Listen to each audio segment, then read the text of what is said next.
it going? It's Kerry Hartley here, and I hold millennials accountable to changing the world. And I'm about to tell you about a time I almost got scammed in the suburbs of Atlanta. It's just a laid-back video, also to tell you a little bit more about who I am and to get to know you guys. And this YouTube channel that's new to me, I'm excited about launching it and just giving you more of an insight on who I am and just keeping it organic and just keeping it like as a conversation. So without saying keeping it one more time, let's get into it. So I am Kerry Hartley, and I have launched Hartley Capital Incorporated. It's a firm where we buy apartment complexes, and we love commercial real estate. So I do have plans to expand into possibly more of a strip mall type of environment or even office space. I just like real estate, and I like buying assets that bring in money. Some people that you may know, like Grant Cardone and Jay Morrison, I love some of their models, and I also have been mentored with groups here in Atlanta as well. Some Morehouse grads at that. So a little bit ties into the FAMU alum as well. So I'm excited to be here as a vocal voice in the community of investing for millennial investors. So let's get into it. I can't wait to tell you a little bit more about that experience that I had yesterday because it was absolutely crazy. But other than that, I have had a very, very, very good year. It's been long, it's been exciting, it's been a real strong push of who I am as a person, and I'm closing my eyes because I'm just imagining how this year played out. It's crazy what happens when you just really focus your mind, get around the right people, and learn a new skill and learn something that you can take with you for the rest of your life. I got the door open too because it keeps my co-host Scooby a little bit more calmed down. That's my dog. I'll send you a picture I actually posted in this video somewhere over there of little Scooby-Doo, and he is a mess. He just loves my attention. I think he heard my name. But anyway, without any further ado, let's just chat. So this year, what has happened? This year, I have discovered that I love real estate from the aspect of financially freeing myself from the rat race. I read a ton of books. So one of the books was Robert Kiyosaki's Rich Dad Poor Dad. That's where the whole rat race, that at least in my life, that terminology came from. Then, of course, once I found real estate, like I always do, I found the most complicated, or what I thought was the most complicated way to do real estate, and that was multifamily commercial. Once I fell in love with that, I realized, hey, like, this is all just opinion based, all right? I'm not telling you if you do single family, you're not gonna crush it. But for me, I said, hey, you're putting all your time in this single family focal point. You could be doing multifamily now, so that way 10, 20 years from now, you'll compound on all of that interest and all of those lessons and those experiences, those wins and those failures, and you'll be in a place where I think you'll feel very incredible to go out and help everyone in the world that is in this niche the best way you can. And I would love to bring other entrepreneurs, millennials in this space as well. 10 years in this, and I think we'll be masters of something that we can look back on and say, hey, we really changed the world. And that's what I'm here to do. I'll hold millennials accountable. I'm a super laid back guy. I love to just help people. If people know me, they know I love to talk as well. So YouTube probably is just a natural progression from my life anyway. When I say I love to talk, it's just I have so much information that I love to share. That was one of the things that I really did not like. That's one of my biggest pet peeves. If you have information and you know you can help somebody, why keep it in? Why? Is it really necessary for you to hold it in and not help someone? For me, that's where I found a lot of, I would say, just freedom of that pet peeve, or I found a solution to my pain. Yeah, let's say that, a solution to my pain. I wanted information, where would I get it? I was going to school, but there was a curriculum. We had to learn this, to this, to this, to this. There were steps that I didn't even get to choose, right? Now, you get to college, you can choose your major and possibly even a minor. Or you can take on other type of credit hours if you want to learn something, but really it's someone coming in and they're going to teach it this way. Boom, boom, boom. You can choose your teachers at some point in your career, but it's not like you can literally go every time to your class and say, oh, you're teaching the class? But I wanted to hear it from this narrative, from this perspective. But that's a little rant. Nevertheless, I went on and I just invested in books like in high school. When I first got books, it was self-help. I just went because I was speaking to my mom, my pops. They had taught me everything they know about life and their perspective and their viewpoint and through their experiences. And I wanted to get a different narrative. So I bought a couple books. I would read them. I had a cousin, an older cousin, when I would stay with my grandma on the summer breaks. I would just have not much to do. Like, I mean, even though it was Brooklyn, New York, they weren't going to let me walk around and have my best life in a young age. So my grandma's house didn't have an Xbox. I didn't bring over my Xbox because there was no like HD ports. I know, first world problems. So when I was there, I literally had nothing much to do but watch day TV.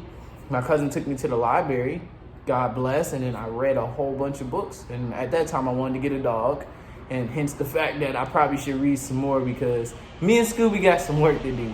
Scooby's my dog, literally and figuratively. We got some work to do. But in general, like, that's taught me and it trained me. If I want to do something, if I want to master a subject, I have to do the research, and I have to make the research fun to me. So books and videos and just asking questions. I always was the youngest in my family till my older cousin started having children, right? I think there's an age gap between me and my brother of plus 10 years. And for us, like, that was just a big step for me. At least for me, when I spoke to my cousins, I wanted to be able to talk like I was a little older, and I wanted to be in conversations that I felt had a lot of substance. A lot of substance, because I knew if I came to them like a little kid or a younger guy, I wouldn't be able to just learn some of the things they did. And it wasn't like the cool, big cousin, little cousin relationship type of mindset at that point. They were much older. It wasn't like my cousins was like 3-4 years older than me, and they went to a school a little bit above me. It was a pretty big gap. Like, they started having children when I was probably still in high school, maybe even middle school. So for me, I just wanted to know. I wanted to learn. I wanted to get the knowledge I needed, and yearned for it. So books gave that to me. I would say, like, honestly, I really became a bookworm the year after I graduated high school. That was a time where I feel like I was finding myself. For high school, I was pretty much in between nerd and kind of knowing a lot of people. I had started off high school I played football. I actually played linebacker, skinny man. I also played basketball. That's what I thought I was going to go, is the NBA, but we all know my shot and my wild defense. I was literally playing football on the basketball court, which is, if you don't watch basketball or play basketball, that's the most annoying thing ever. And I also wanted to do track. I was approached probably in between like basketball conditioning to do track. And I ended up changing over to track full time for like a year, and then I got into cross country. So it was a lot of different groups. And in high school, as you know, there's a lot of communities. We won't call them cliques, but communities of people with like-mindedness, and also they share the same goals. I was on homecoming court, I think, every year. I didn't win king or nothing, but it was just enough. I was very grateful that people would vote me in, and I ran for class president. I think I served as class president for our junior and senior year, and I gave the speech at graduation. So it was like, and also was in some what we call Cambridge, was kind of like AP, so advanced classes. But I also felt like I related to people who didn't take the advanced classes, who might not really wanted to go to college right after school. So I was very diverse early on. The cross country team, to the football team, to the basketball team, the student government. I was very much so, I had my hand in a lot of different pots, a lot of different communities. And I learned how to communicate effectively. Moving from New Jersey, so I'm originally from Jersey, East Orange. We moved down to Rockledge, Florida. I grew up there in East Orange, I grew up there at 11. We moved down to Florida when I was 11, so that was 5th grade. Had to meet whole new friends. I actually went from one elementary to where we stayed with my grandma's house when we first moved down there, to when my mom closed on our first property, which was a blessing.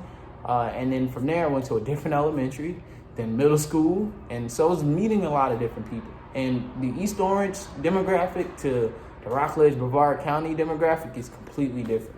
It's very diverse in Brevard County. I like to tell people that my elementary school was an HBCU, well, minus the C and U, but it was historically black, not by choice, but by truthfully demographic. That was just where I was. That was what our neighborhood was. So moving down to Brevard opened my mind. And not saying New York isn't a melting pot of all types of races and ethnicities and also religions. However, in Florida, it was much more prevalent that people were mixing and intermingling in classes and school, and it's the suburbs. So going there really opened my mind, and it made me become the best effective person I can be with talking to people outside of my everyday norm in my family. From there, I stayed a year after high school. Why? I'm a man of faith, so I believe that God told me not to go to a certain university, take a year. It took me a year. I went back to community college. Crazy thing is, too, I graduated high school with my diploma from high school and my associate's degree the same day. They had like a dual enrollment type of program. I'm quite sure the kids next year or sometime soon in the future will probably be getting college degrees all 4 years and high school degrees if they're not already doing it. But anyway, that year really put me in a situation where most of my friends went off to universities. The friends that kind of had other goals, or maybe they really weren't going to college, I really had to put myself in a mindset and say, hey, I want to focus my mind. I want to really use this year, not to just chill, but to really get out there and find myself. And it happened naturally. I should put up a picture somewhere over here. I had an afro, I had braces. That means, to me, that was my free years. That was definitely my free years. I was just a lot of time that I had to take in and just really think like, hey, where do I want to be? What do I want to do? In there, I found an awesome mentor. And the crazy thing is when I was in high school and doing college, I didn't like mingle with the collegiate students at the state college at that time. I wasn't like active in the college life. Like I was just high school, and then I went to class, and I was kind of the quiet younger guy in class. And hopefully if I just get my grades right, I know I'd have some college credit. So the year that I went back to that same community college to take more courses, at that time my major was engineering, so you can get your AA degree, and that doesn't mean like you're going to jump right into a junior level type course load in engineering unless you're killing it. So when I got there, I was signed up for classes. I think one of the advisors knew my best friend's mom. So I went to her, she came to me, and we signed up for classes. She said, you're going downstairs and you're going to go sign up for SGA. You're going to be active. And it was the best thing that could ever happen to me. I found a mentor there, and she had the best bookcase ever. Like the bookshelf was full of like fun books, like exciting books about self-help, business, mindset, all of the cool stuff. I would go to the library occasionally at school, and I remember in high school I would read like book series, but I would always do nonfiction. That was just my thing. I wasn't a huge history buff, but I was definitely a big self-help buff. So being in that environment, kind of finding a mentor, found a family in SGA, it was super cool. If you can hear Scooby, he just ran in here, so I guess he's getting cold. But anyway, reading books like that on my time, like downtime, I'd go home. I remember there was a gentleman at home. I came across him in Starbucks. I don't know why I was there. Might have been just working on my dreams. Like it sounds cliche, but literally I would go to Starbucks because home was home. I wanted to go somewhere different. And I remember him saying, rich people don't have TVs in their room. And I remember him saying, like, do you ever see, and name the luxury car dealer or the car brand. And he said, you don't see commercials like that. Sorry, buddy. But I wonder if, yeah, you can see him. There's Scoob. Look at Scoob. He's super tall. I know he's like a lion. Yeah, Scooby-Doo. He wants to be a superstar. And for all you dog lovers out there, nature was calling Scooby's name, so we got to go handle that. But as I was saying, rich people do not have TVs in their room. And do you ever see like the wealthiest brands consistently marketing via like TV? It wasn't the case. And he told me whether it was right or wrong. He said most wealthy people are people who have that financial astuteness in their life are reading books. So what did I do? Naturally, I got as many books, and I think the journey of wanting to be financially free and the whole want to be rich idea hit my mind. But what I really was doing is teaching myself how to train my mental health, how to be at the best place. So even though I feel like I was pretty smart, or whatever you call it, I just loved to learn. I was a lover of knowledge early on. When I really started to read what I wanted to read and to get the education I wanted, I was excited. It made me really fulfilled up front. And I know this video kind of ran over, and I still got to tell you guys about me almost getting scammed here in Atlanta. However, that was really the biggest thing that I could have learned at that age. Before I even hit college or going away for school to go on that college journey at FAMU, I really found out how to read the things that I wanted to learn. That put education in my hands. It made it my gift, and I wanted to cultivate that the best way I could. So I can't wait to tell you about my life at FAMU. That's probably, we're probably at 16, 17 minutes now. So that could be a video for another day. But that pocket, that high school, moving down to Jersey, that's who I am. And college just magnified that. And now in my business, it's just evolving me. I'm consistently and constantly getting a little bit better each day. That's my goal. So that has also provided me with the opportunity to find myself in that year being a visionary. I was coined the term, hey, you're a visionary, during that year from my mentor. And she really put that in my mind to say, okay, what does that mean? What is a visionary? And it was the first thing that the first like label, of course, they say millennials don't like labels, but it was the first category that I really felt comfortable with. I loved that role. Right outside of leader, I think that was like one of the first terms that made me feel like, oh, wow, I love being that. And so a good segue into my story about almost getting scammed. So I believe my vision, which I believe is a blessing in my life. I think it's a gift from God. So I believe that my vision got me out of there, man. So I'm in the parking lot trying to put some air in my tires. The temperature is changing here in Atlanta, so the tire pressure is going a little low. And like hey, this is not me trying to tell you that I'm the most smartest, most safest person in the world. And don't run up on me with this, because I'm never doing this again, man. So I'm getting some air in my tires. Some guys pull up in a van, and they're like, hey, it's a decent little Honda van. Like, yo, you want to buy a home theater system? I'm like, what? So I'm in the suburbs, so I'm like, I'm not saying if you're not in the suburbs, bad things don't happen. But I'm in the suburbs, so I'm like, what in the world? This don't happen here. So I get to the car, like a little by the car. We're somewhere in between our cars. I'm like, what are you guys talking about? What are you talking about? He's selling home theater systems. Like, I'm here in the middle of the day. I got somewhere to go. And they're like, yeah, we got some home theater systems my boss said we can like just get rid of. So I'm like, what are they talking about? And moving real fast, it's like, yeah, I got like 5 or 6. And I'm like, bro, what do you have? So they have these like projectors and this home theater system and like screen. And what caught my attention is the fact that all this stuff is packaged. So I'm like, where did you guys lift this from? Or if you want me to use my black and white term, did y'all steal this, bro? Like, what are y'all doing? And of course, they say they did not steal it. They say that it's totally okay for them. They show me this little badge talking about we deliver these home theater systems, and this is an extra from a job. So he's like, yeah, we'll sell it to you. We just want to get any price. So at this point, I'm kind of going along with it, but I'm also like, bro, what are y'all talking about? In the bargain shopper in me is kind of like, ding, ding, ding, you about to get a bargain. So I'm like, all right, man, it's not an Epson. I may put a picture somewhere over there, but my goodness, man. So I'm trying to do some reviews before he's trying to get me to pay him via like transfer and over your phone.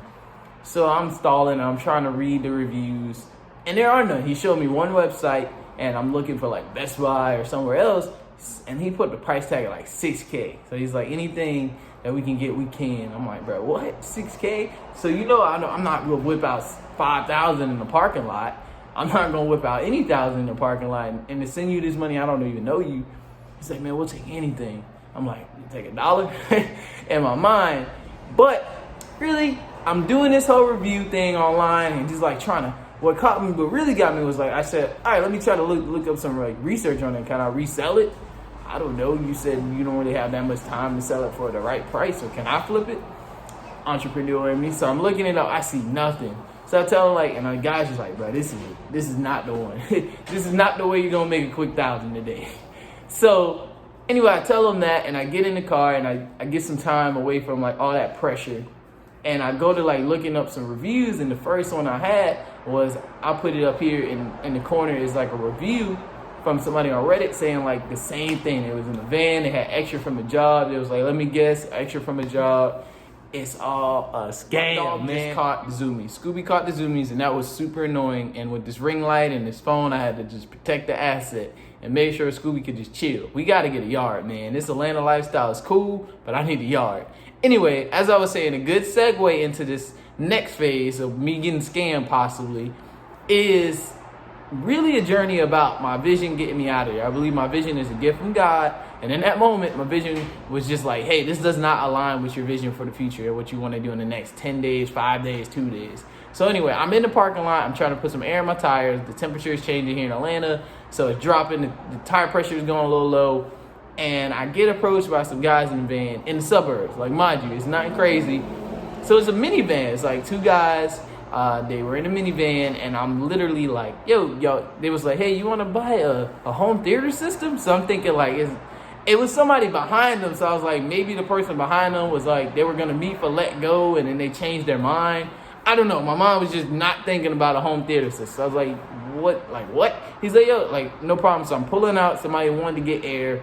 So I'm backing out, and I park, and I get to like in between our cars. He's like, yeah, man, we got a home theater system. My boss said we had a few extra, and honestly, we're about to hit the road. We don't really need them. So I'm just trying to sell it, and we were about to hit the road. So I'm like, what the heck, Brad? So good old Kerry, man. I'm like, all right, let me see him. So he shows me him. He opens the van. It's like these nice little packaged up boxes, and it's like a projector, and then the screen. So I'm like, projector, man. I could be YouTube famous back here if I had like a backdrop and everything. So I'm like, all right, let me see what's going on, man. So I'm like, he's talking to me, saying like, yeah, we just installed one for the running back of the Atlanta Falcons, and you know, they're legit, like they're like 4K. You can see the box look nice. But I never heard of the brand. It wasn't like Epson. And if you go to school, man, you know that Epson brand, but that thing is faithful for your teaching.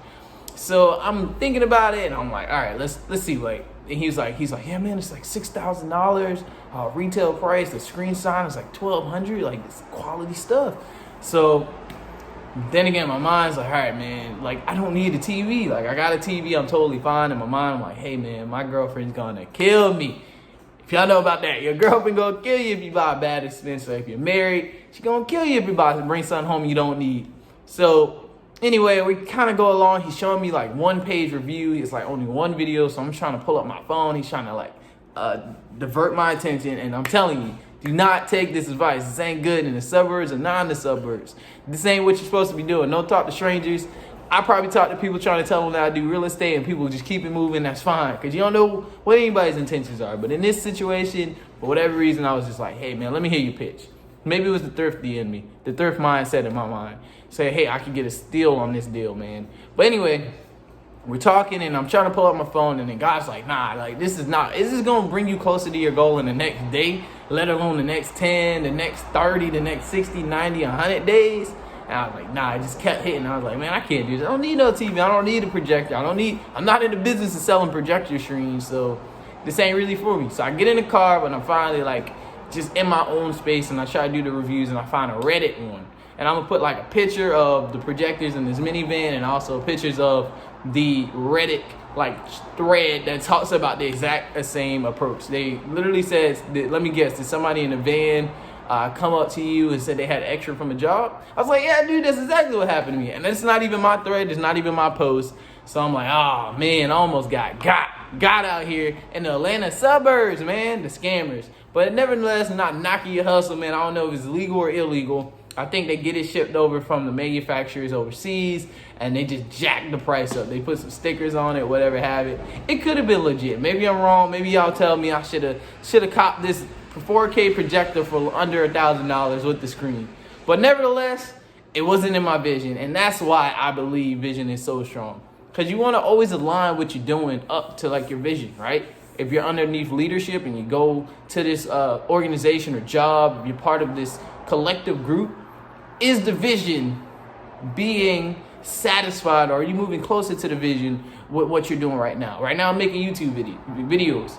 My vision is that I will help hold you accountable, millennials, for changing the world. We have so much potential. Like we always see is millennial this, millennial that, social media, yeah. This is awesome. But my vision is to hold myself accountable as a millennial to do something to change this world. No matter how small or how large it is, I just want to be held accountable, and I want to hold my other peers accountable. So that's my vision, man. And I have other visions, and I just align it to the biggest why that I have. And that's what life is about. So that was my story about almost getting scammed. I don't know if you guys ever get approached while pumping air into your tires about home theater systems, but it was a little funny to me, and I literally feel like I almost lost $1,000, or maybe you might tell me in the comments, or you might reach out to me over Messenger and say, hey dude, like I got one, I paid $5,000 for this, you should have got it for under $1,000. Who knows? But again, it wasn't part of the vision. So shout out to this brand, HBCU Culture, and I believe Dansley Groove. I'm not affiliated with their brand, but they came out here for FAMU Be Out Day, and they had like a tent, so I wanted to support. Like I said, I did a little bit of fashion in college, and it's just something that I'm glad to be wearing. So I wanted to shout you guys out. I don't know who might watch the video, but head on over to their website. I think that's their YouTube, Instagram, sorry, and that's their website. I may put the link below. But yeah, man, support people. I'm here to support you guys and hold you guys accountable, because this is, like I said, I hold millennials accountable to changing the world. Who knows, this hat may be the spark to their brand, the spark to their message, the platform that they need to get out there. Train's coming through. It's been a blessing, folks. I think this is about 20-minute videos of me just explaining. But to recap, man, your vision is strong. And don't get scammed out here. So blessings. It's Carrie Hartley here checking out. And I look forward to putting out more content for you.